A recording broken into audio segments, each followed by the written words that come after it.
100% a passion of mine is the start of something new, and this video is almost exactly that. You've completed the Humber College real estate program, and this is the beginning of your career. To me that loves new beginnings like this is equal to or greater than 10 years in the industry making millions of dollars. What you do now will never be forgotten. Your first year, your first 6 months, even your first month will echo your entire career. The three things I'm going to discuss in this video are so powerful, they take as little as 2 hours a day and are essentially free or very close to. Okay, so this is where you are at this point. You've completed the Humber College real estate program, but unfortunately, you have no idea how to do a transaction. It is what it is, we all know it, and it is unfortunate. But for the sake of this video, for the sake of this scenario, you've come to a video like this, you've probably went to the description below, you've purchased my buyer seller logistics and actions course, you're now up to date, you've learned in a week what takes agents years, some never learn, and you have it to refer back to when needed. You now have the knowledge after going through that course to work with buyers,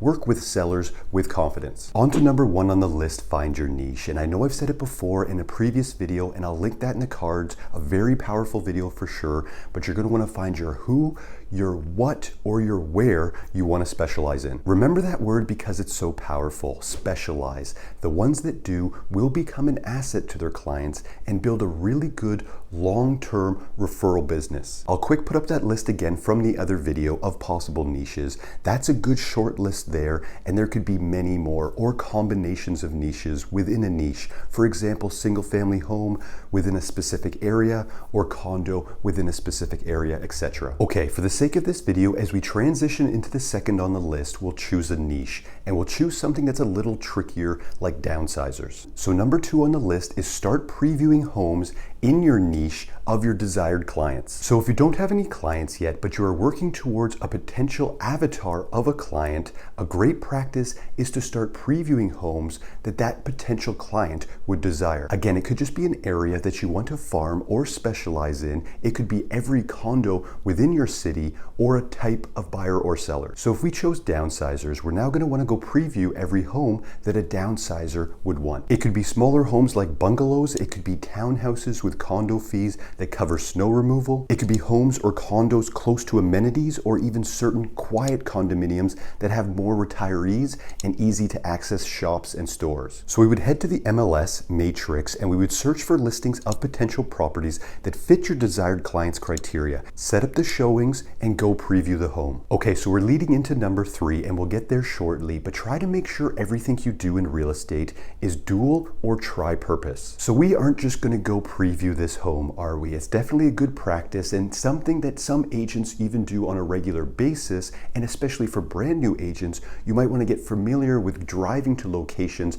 opening up lock boxes, etc. But we are a level above that on this channel. We don't want to just go preview that home. We want to optimize our time while there and make it dual or tri-purpose. So while there, take notes of what the listing agent has done. Was there great photos on the property listing? Did they have it staged? How well was it staged? Take notes of the property itself. Start learning about the types of properties your desired niche or client is going to be interested in. Once outside, create a video of yourself, or at least a good picture saying what gorgeous area you are in and even some knowledge on the area or the property itself. Try not to include the address of the property or anything like that, but when making your video or photo, social media post, or some form of documentation to show to your audience or your desired clients. If you have a larger email list like myself, send that off to potential clients, or at least just make that social media post. Okay, so that will make it dual purpose, but we're out to make it tri-purpose, which is off to number three,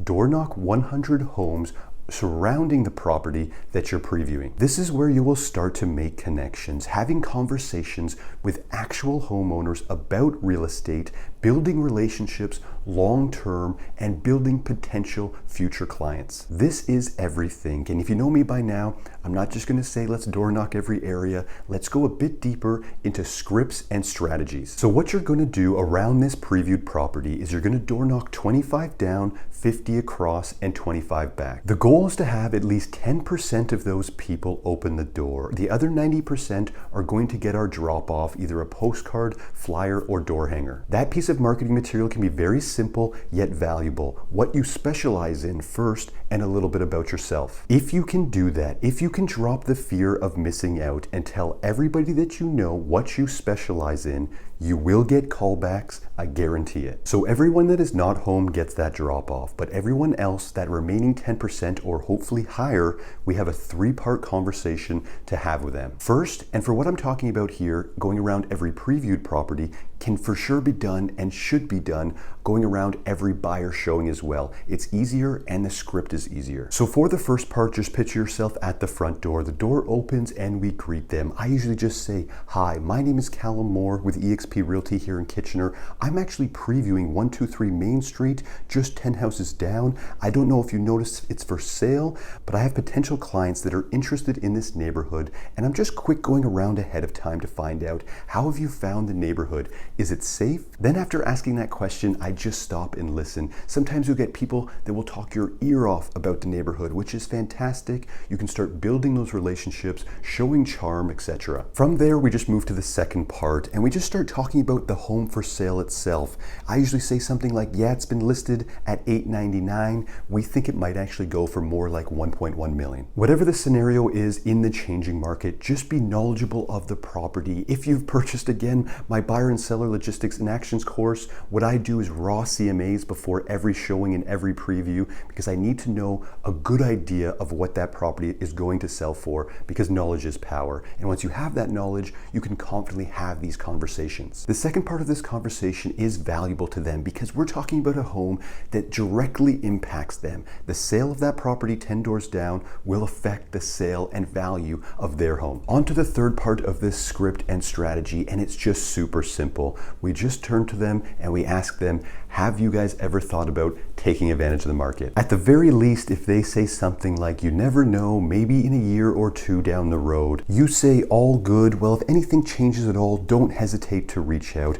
I gotta find out as much information as possible about this area for my clients. Thanks so much for your time. Have a good one." Too easy. 3-part door knocking previewing script. And like mentioned, it's even better when you have an actual buyer and doing an actual showing, because it's an easier script and an even more valuable script. This works for those that want to optimize their time and take action. It works on a general level, but let's just think about it from the perspective of the people on the other side of that door, or even your clients. First, your client's perspective. Your clients literally tell their friends and family that their real estate agent goes around ahead of time before showings to find out if the neighborhood's safe. That's powerful right there in itself. But the person on the other end of that door, people think real estate agents are lazy. I've been in real estate now for 5 years. I can confidently say that they are. But if that person on the other end of that door respects and appreciates the value and hard work that you're delivering to your clients,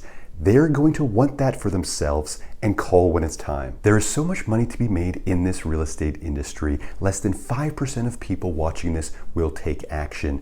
Be that 5%, and if you want to grow a business, reach out. Those are the best 3 things you can do at the start of your real estate career. At the very least, if you're scared to find a niche, if you're scared of fear of missing out, I call it, for people that don't find a niche, do the other 2. Preview homes and door knock 100 homes around those previewed homes. Thanks for watching, and again, I'll put my buyer and seller logistics course right here, but don't hesitate to reach out at all to find out what we're doing for agents and brokers that join eXp Realty with us and get all of our training free. You can DM, email, comment on this video, book a call with me in the description below. I get back to everyone. Thanks for watching, and we'll see you in the next one.